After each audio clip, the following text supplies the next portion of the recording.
Bismillahirrahmanirrahim. Assalamu alaikum. I hope you all will be fine. Before this lecture, we have studied introduction to the chapter and chromosome, parts of chromosome. आज पढ़ेंगे हम chromatin to chromosome हमने पढ़ा है. इसके बाद हमने graphic design of chromosome भी देखा है पहले वीडियोस में, और इसके बाद लास्ट लेक्चर में हमने टाइप्स ऑफ इंटरफेस क्रोमेटिन देखा था.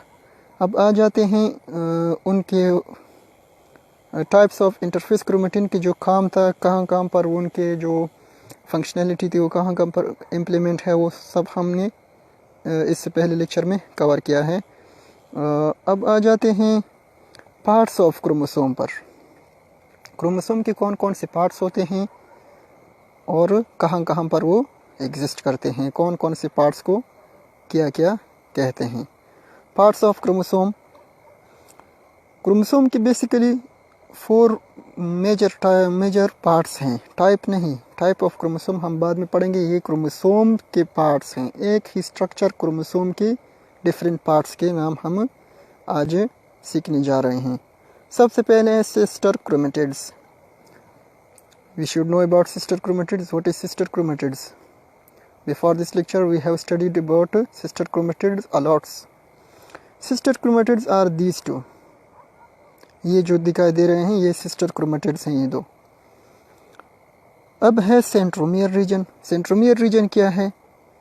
ये जो रेड डॉट के नीचे जो और ये नीचे रेड डॉट के ऊपर जो रीजन दिखाया गया है, ये दरमियान में जो रीजन है इसको सेंट्रोमियर कहते हैं, जो कि हेल्पफुल है in the attachment of sister chromatids. Sister chromatids को अटैच करने में ये हेल्पफुल है. इसमें एंजाइम है और proteins and different kinds of protein है यहाँ पर, वो हमने पहले बहुत डिटेल से कवर की हैं. Kinetochore region. In the above and the below of the centromere region we are seeing red dots. This is called kinetochore. This is actually in protein. Protein that is translated from the centromere DNA. ये protein जो है ये centromere DNA जो है वहाँ से translate होते हैं. ये क्या काम है इसका? ये फंक्शन करते हैं as attachment of microtubule fiber to the chromosome, जो कि फिर सेपरेशन में हेल्पफुल होते हैं. अब नेक्स्ट है टेलोमियर रीजन. टेलोमियर रीजन क्या है? टेलोमियर रीजन क्रोमोसोम के एंडिंग्स पर एक DNA सीक्वेंस होता है.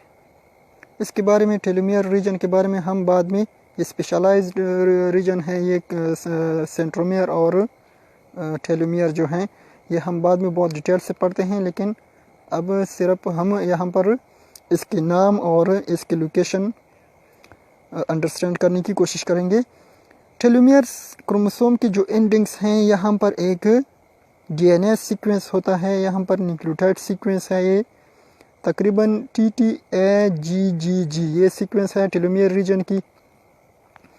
ये हर डिवीज़न के साथ ये सीक्वेंस जो है, ये TTAGGG ये जो सीक्वेंस है, ये इनमें से जो डबल रिपीट्स हैं वो, यानी जो सीक्वेंस है, यानी यहाँ पर जो TT है या आगे 3 बार गुआनिना है GGG, इसके जो सीक्वेंस हैं ये डिवीज़न के दौरान, after 1 division, after 2 division, after 3 division during the cell cycle, ये क्या करते हैं? ये कॉपीज़ बनाने से कासिर रहते हैं.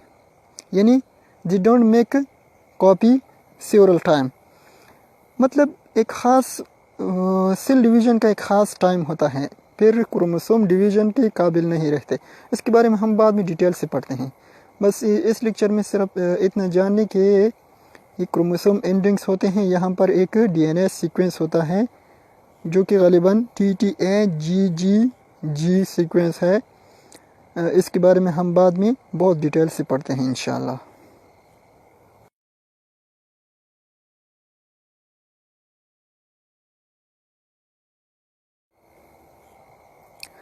यहाँ पर छोटे छोटे कॉन्सेप्ट हैं वो हम क्लियर करने की कोशिश करेंगे. इस लेक्चर में इतना कुछ ख़ास नहीं है, लेकिन ये कॉन्सेप्ट हमें पता होनी चाहिए. ये आगे हमें बहुत हेल्पफुल होगी अंडरस्टैंडिंग में.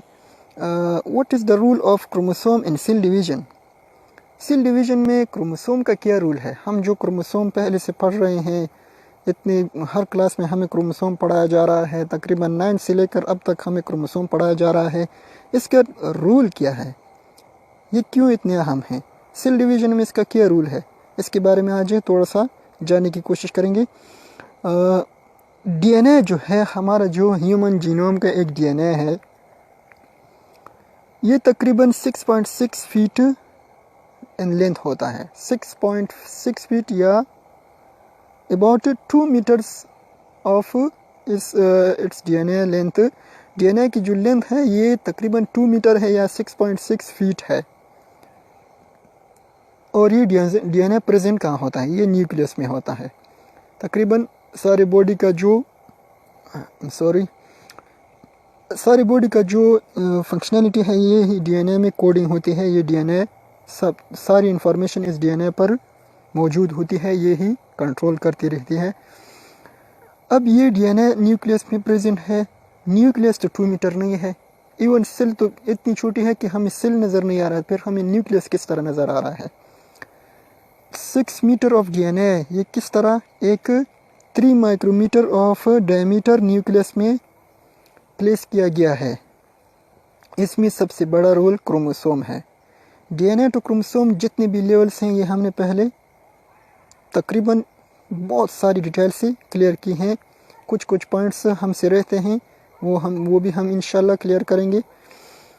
लेकिन डीएनए टू क्रोमोसोम हमने जो पहले लेक्चर में कवर किया है, यही वजह है कि क्रोमोसोम किस तरह सेल डिवीजन में हेल्पफुल है।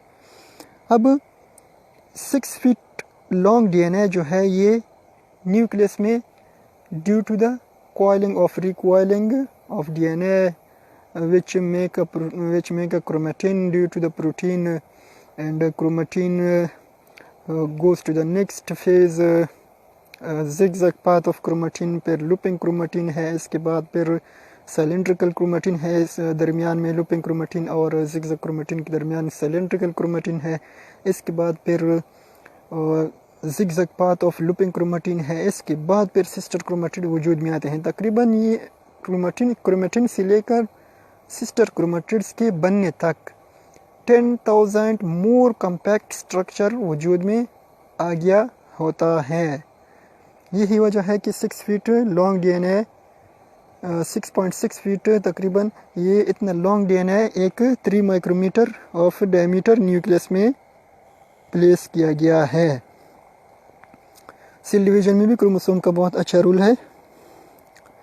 डीएनए न्यूक्लियस में प्रेजेंट होता है और ये आप जस्ट इमेजिन करें, आप 6 फीट लॉन्ग एक तार लें, उसकी आप कॉपी अच्छी तरीके से बना सकते हैं, या फिर एक कॉन्डेंस स्ट्रक्चर जो होता है उसकी कॉपी अच्छी तरीके से बना सकते हैं।